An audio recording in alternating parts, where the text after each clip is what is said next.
Hello, today I'm going to show you how I've coloured up the Tiddly ink stamp Faythes Cherry Flowers. I start with using my E000 marker on the entire face to make it a little bit wet. This is because it is easier to blend other colours when you have a wet surface. I then take my darkest skin marker, E15, and go around the hairline. I'm just colouring a slight area around it where I want the absolute deepest shadows. And then I swap to my second darkest marker, the E13, and I blend slightly towards the middle, making sure I go over the area that I've already coloured with my E15.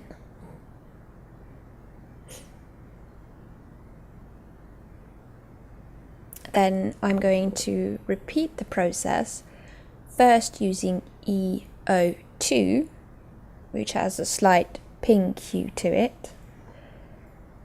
And here I'm also going to use it down around the bottom of the face to round it off a little bit.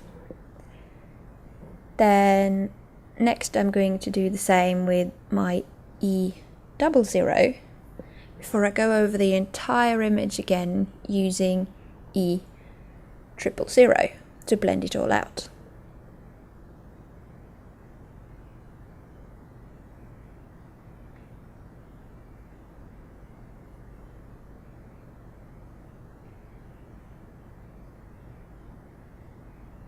Now I'm going to do the same with her feet. First I wetten the image with E000, then I use my E15 to do the darker shadows, which I then blend out with E13, E02, and then finish it with E00.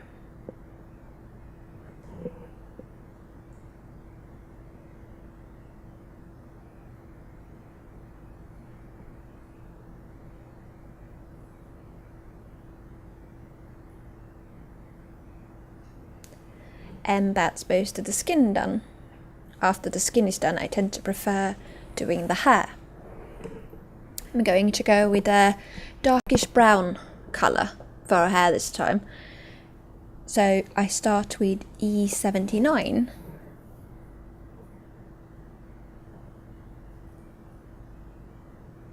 First I do the shadow areas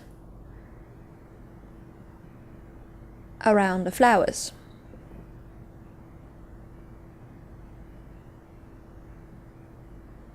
This is to make sure that the flowers doesn't blend in with the rest of the hair, and it also tends to create a little bit of shadow.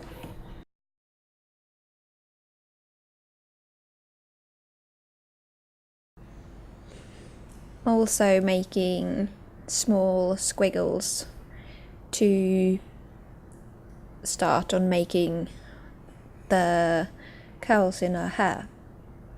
These squiggles can be entirely random. I prefer to make some of them in from the edges as well.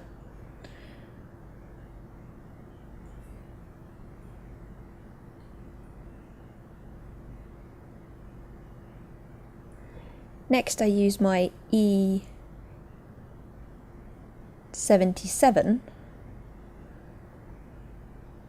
and go over all the areas which I just coloured with darker marker, just to soften them out a bit. And I colour a slightly larger area as well, so that it will blend nicer with the next colour I'm going to use. The next colour which I'm using now is E74. This is the colour that will be the main colour for the hair I'm doing. So I'm only leaving small gaps for where the highlights will be with my lighter markers. Just going over the squiggles and the shadowy areas to make sure that the darker markers are blended nicely.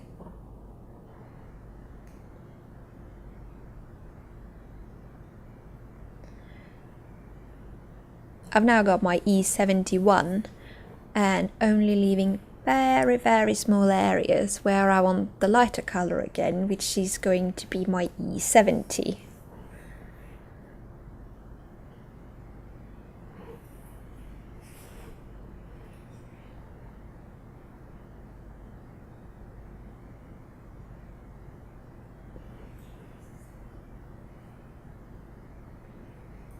As you can see, I'm not doing all of the hair at once. It's easy to do things in sections. That way, if you don't have a lot of time to colour it all at once, at least you might be done with the section that you're working on before you start on another and before you have to go.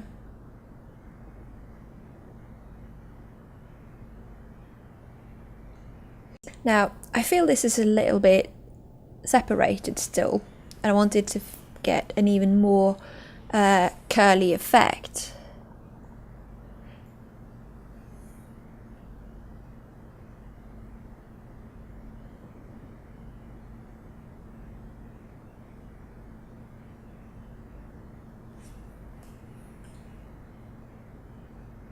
Now I'm doing the main part of the hair. First I'm doing the outlines around her face, and then I'm doing just random squiggles, and then I'm going to add a little bit of shadow under the flowers so that they are separated properly.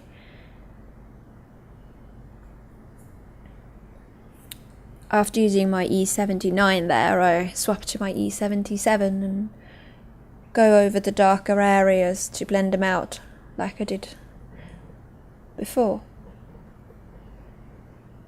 Then I swap to E74 again and colour in a slightly larger area, as that is the main hair colour for this project.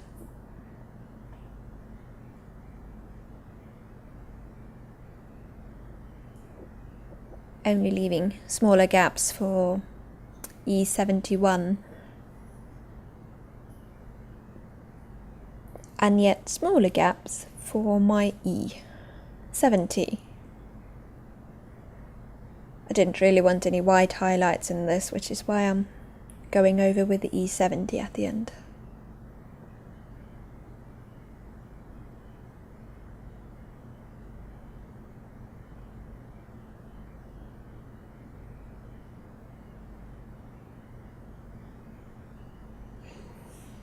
Just quickly going over the strands of hair that is below her face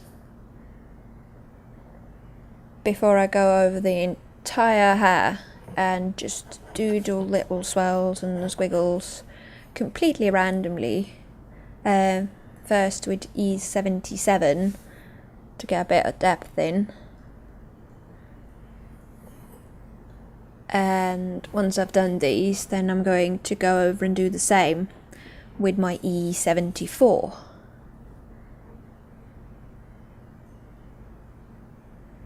Just making sure that it's all random and, you know, not organised.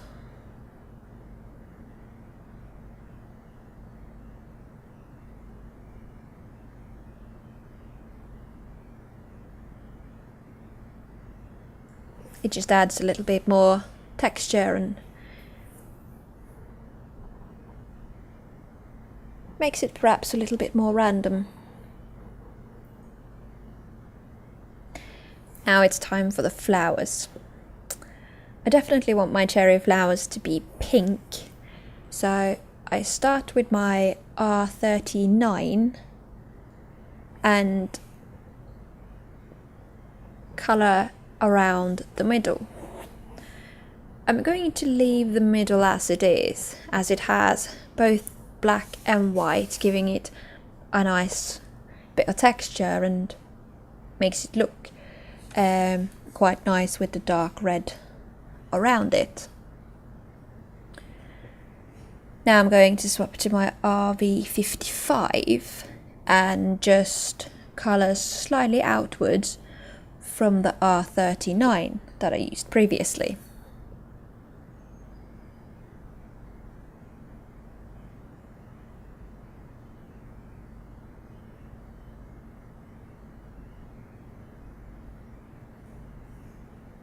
As you might see, the edges are still then a bit hard, going from the pink to the white. So once I have gone over these, I'm going to swap to my RV52 and blend that outwards a little bit further.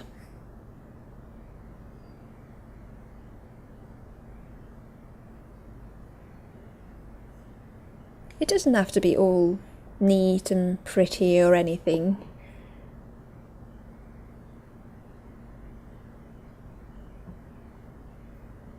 Just go over with the marker slightly and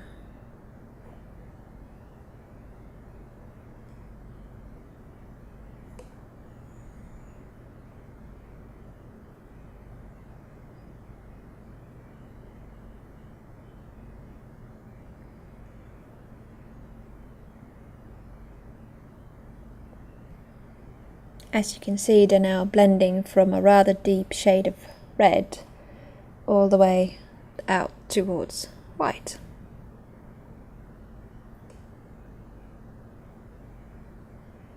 For doing the leaves, I'm starting with my YG63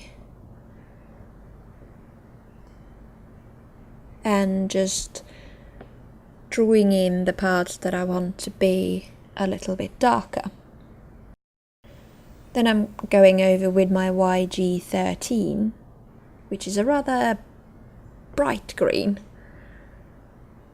and I think it makes the leaves look a bit fresh and it adds a bit of contrast as well. And then to deepen it up a bit further, I go over where I want the shadows to be with my YG67. Just adding a little bit, as you can see, gives it a little bit more depth.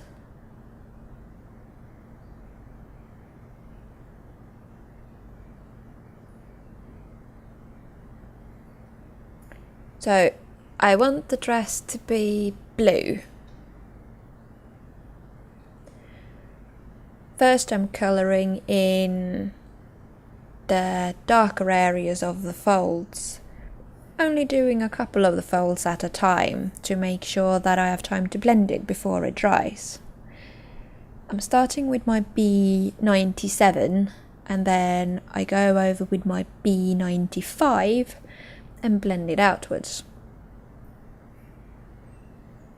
Not entirely sure yet how dark I want the dress to be, so I'm only drawing in a smaller area with this marker before I look at it and go, no, I want it to be a little bit darker than that, so I drag it out a little bit further before I swap to my E93, which is the main colour for the dress, which I drag out much further, leaving only a little bit of space where I'll use my B91 as the lightest part of the dress.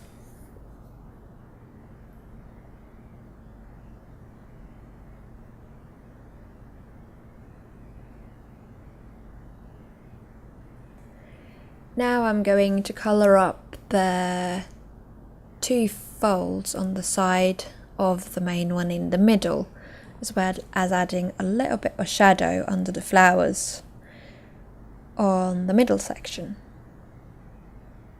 This is because I want the middle section to look a little bit different. So I'm doing the exact same as I did on the start of the dress, starting with the B97 where I want the darkest areas. I then blend that out with B95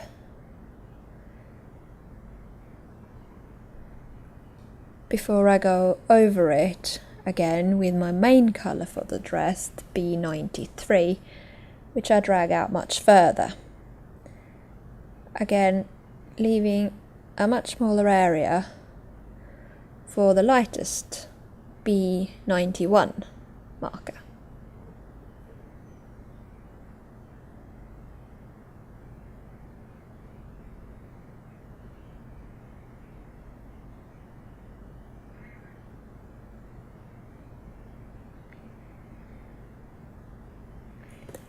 Now, for this middle part, I want there to be a slight highlight on the side of the fold. So I'm drawing in a slight gap using my darkest marker. I then blend it with B95 and realise I want it even more contrasted. So I go over it again with my B97 on both sides of the gap before blending that out with the B95.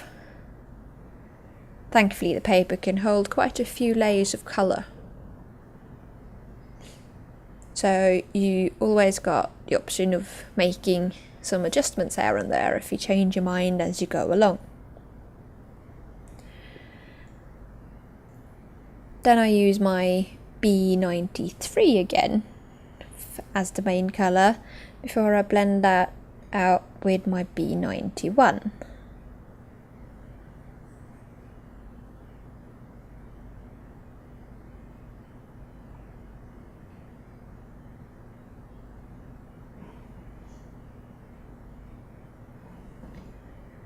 I'm going to use pretty much the same technique for the shoes. Only here I'm drawing in an extra bit of shadow on one of the feet.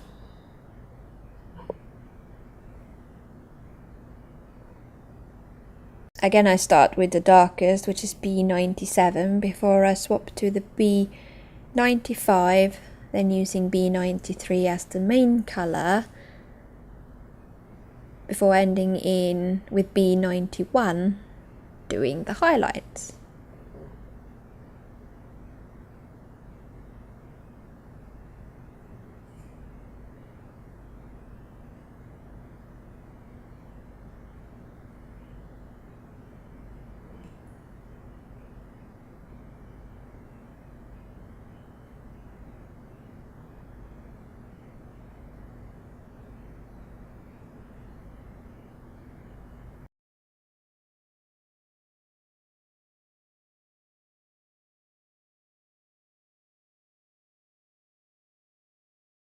For doing the top part of her dress, I'm drawing in a slight gap between the arm and the chest part, so that it's not just a solid block of colour.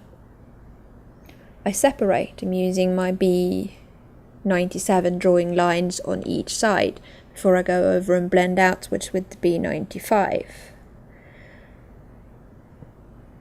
Once again I used B93 as the main colour for colouring the larger area, leaving a tiny little space for the B91 to make up the highlight.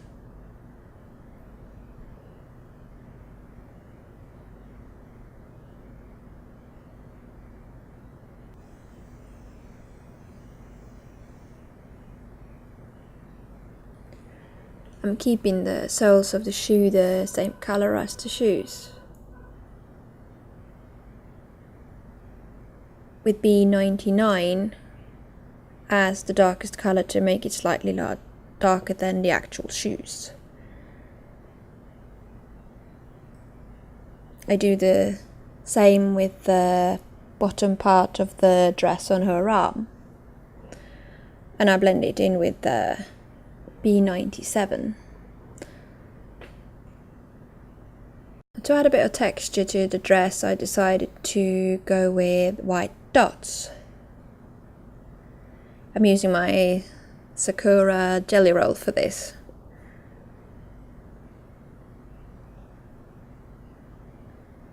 Just adding loads of little dots to all the sections of the dress, trying to make them semi-random at least, so that they're not completely organized, because that would probably look weird. It's also far easier to draw things that aren't very organized.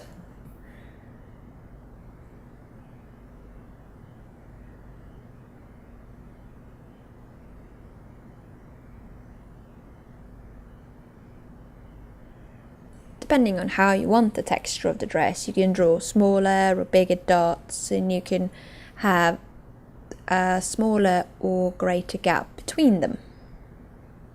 I've opted for something in the middle, but I'm probably doing slightly smaller gaps in the top part of the dress than I did on the skirt part.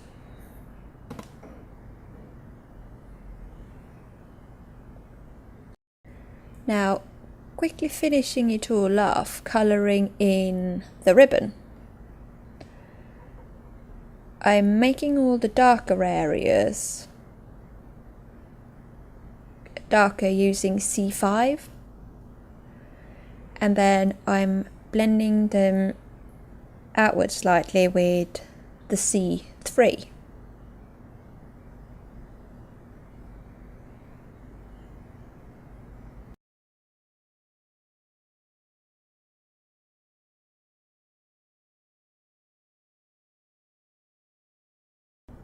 I then finish it off blending towards white with my lighter grey, the C1.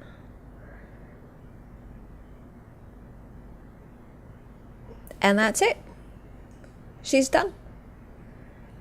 I hope you enjoyed this video, and I'll see you again soon.